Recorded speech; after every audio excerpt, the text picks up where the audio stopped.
آج کی تلاوت سورۃ النمل کی آیت نمبر 51 سے لے کر آیت نمبر 60 سے لے کر آیت نمبر 93 یعنی آخر سورت تک اور سورۃ قصص کی ابتدائی 13 آیات پر مشتمل ہے، جس کا خلاصہ یہ ہے۔ سورۃ النمل میں اس سے پہلے 4 انبیاء علیہم السلام کے واقعات بیان کیے گئے، اس کے بعد 5 دلائل دیے گئے علی سبیل الاعتراف من الخصم۔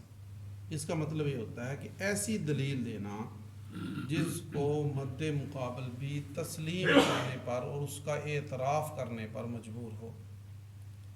اللہ رب العزت فرماتے ہیں امن خلق السماوات والارض، پہلی دلیل کہ یہ بتاؤ کیا بھلا کون ہے جس نے پیدا کیا ہے آسمانوں کو اور زمینوں کو، اور اس نے اتارا ہے آسمان سے پانی کو اور اگاتا ہے اس کے ذریعے سے گنجان باغ، کیا تم اس کے درخت کو پیدا کر سکتے ہو؟ ظاہر ہے کہ مد مقابل کہے گا کہ نہیں۔ اللہ رب العزت پھر فرماتے ہیں الہ مع اللہ، کیا اللہ کے ساتھ کوئی اور معبود ہو سکتا ہے؟ بل ہم قوم یعدلون، بلکہ وہ قوم ہیں، مشرکین وہ قوم ہیں جو اللہ کے ساتھ اپنے شرکاء کو برابر کر رہے ہیں۔ اللہ کے ساتھ جب اس کام میں کوئی برابر نہیں ہے تو عبادت میں اللہ کے ساتھ کوئی برابر کیسے ہو سکتا ہے؟ یعنی شرک کی نفی کی۔ اور دوسری دلیل یہ دی، فرمایا امن جعل الارض قرارا، کیا بھلا یہ بتاؤ کس نے زمین کو قرار دیا اور اس کے اندر نہروں کو جاری کیا اور اس کے اندر پہاڑوں کو گاڑ دیا؟ یہ کام کرنے والا کوئی اللہ کے ساتھ دوسرا ہے؟ نہیں ہو سکتا، تو اس کے ساتھ کوئی معبود کیسے ہو سکتا ہے؟ بلکہ بات یہ ہے کہ اکثر ان کے اس حقیقت کو جانتے نہیں ہیں۔ اور تیسرا فرمایا امن یجیب المضطر، کیا بھلا یہ بتاؤ کہ کون ہے جو جواب دیتا ہے، جو قبول کرتا ہے پریشان حال آدمی کی، مجبور مقہور آدمی کی پریشانی کو سنتا ہے اور اس کی قبولیت کرتا ہے۔ اور تم کو اس نے زمین کے اندر ایک دوسرے کا خلیفہ بنایا، پہلے دادا تھا، پھر باپ، پھر بیٹا، ایک دوسرے کا خلیفہ بنایا۔ یہ کام کرنے والا کون ہے؟ الہ مع اللہ، کیا بھلا اللہ کے ساتھ پھر کوئی معبود ہو سکتا ہے؟ قلیلا ما تذکرون، بات یہ ہے کہ تم بہت تھوڑا نصیحت حاصل کرتے ہو۔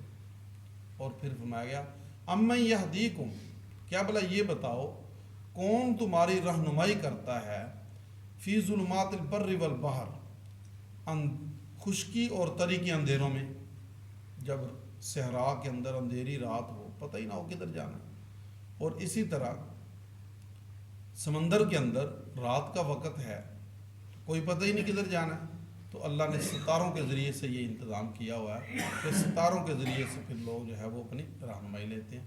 فرمایا بتاؤ کون ہے جو تمہاری رہنمائی کرتا ہے خشکی اور تری کے اندھیروں میں؟ وَمَن يُرْسِلُ الرِّيَاحَ بُشْرًا بَيْنَ يَدَيْ رَحْمَتِهِ، اور وہ کون ہے جو اپنی رحمت سے پہلے خوشخبری کے لیے ٹھنڈی ہواؤں کو چلاتا ہے؟ یعنی اس نے بارش کے آثار بنائے ہیں۔ یہ بھی اللہ کی بڑی نعمت ہے۔ اگر بارش ایسے ہی آ جایا کرتی بغیر آثار کے، مسافر رل جاتے، جو لوگوں کے جو جانور باہر بندھے ہوئے ہیں، سامان باہر پڑا ہوا ہے، خراب ہو جاتا۔ اللہ نے آثار بنا دیے، ٹھنڈی ہوا آتی ہے، پھر بادل آتے ہیں، تو پھر یہ فرمایا کون ہے جو یہ سارے کام کرتا ہے؟ ظاہر بات ہے کہ اللہ الہ مع اللہ، کیا بھلا اس کے ساتھ کوئی اور معبود ہو سکتا ہے؟ تعالی اللہ عما یشرکون، وہ عالی شان ذات ہے اس سے جو یہ شرک کرتے ہیں۔ اور پھر فرمایا 5ویں دلیل کے طور پہ کہ یہ بتاؤ امن یبدأ الخلق ثم یعید، کیا بھلا وہ کون ہے جس نے پہلی مرتبہ پیدا کیا، انسانوں کو پہلی مرتبہ پیدا کیا، ثم یعید، پھر ان کو لوٹائے گا، قیامت کے دن دوبارہ زندہ کرے گا، تو ثم یعید، پھر ان کو لوٹائے گا۔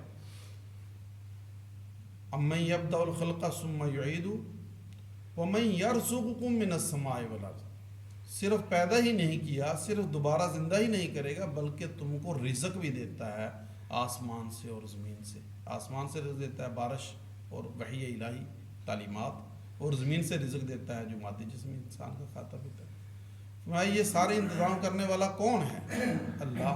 الہ مع اللہ، کیا اللہ کے ساتھ کوئی اور معبود ہو سکتا ہے؟ قل ہاتوا برہانکم ان کنتم صادقین، یہ تو سارے دلائل ہیں اللہ کی توحید کے، اگر تمہارے پاس شرک کی کوئی دلیل ہے تو اپنی دلیل لے آؤ اگر تم سچے ہو۔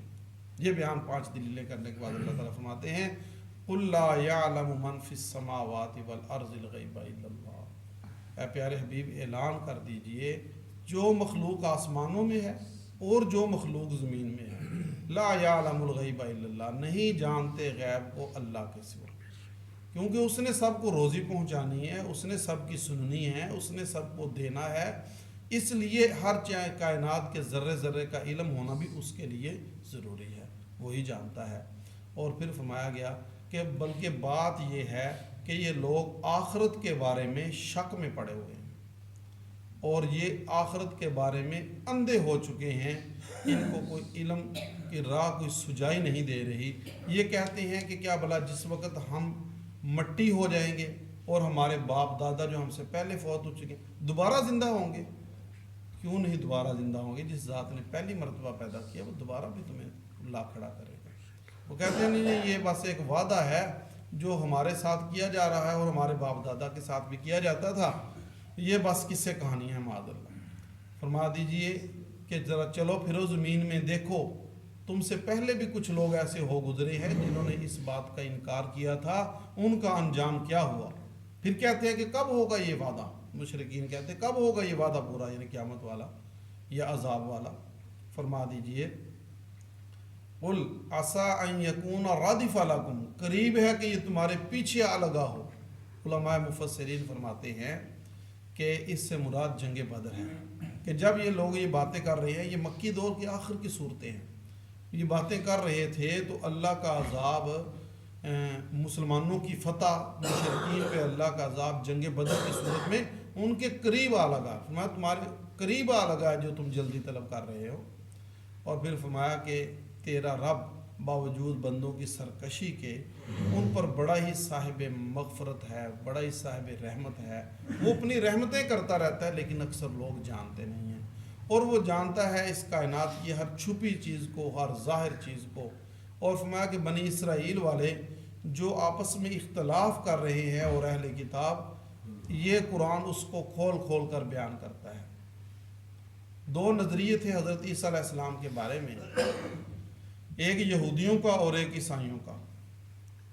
یہودیوں کا نظریہ یہ تھا معاذ اللہ کہ وہ ان پر الزامات لگاتے تھے، ان کی والدہ پر الزامات لگاتے تھے یہودی، ان کو نبی ماننا تو بڑی دور کی بات ہے، ان پر الٹا الزامات لگاتے تھے۔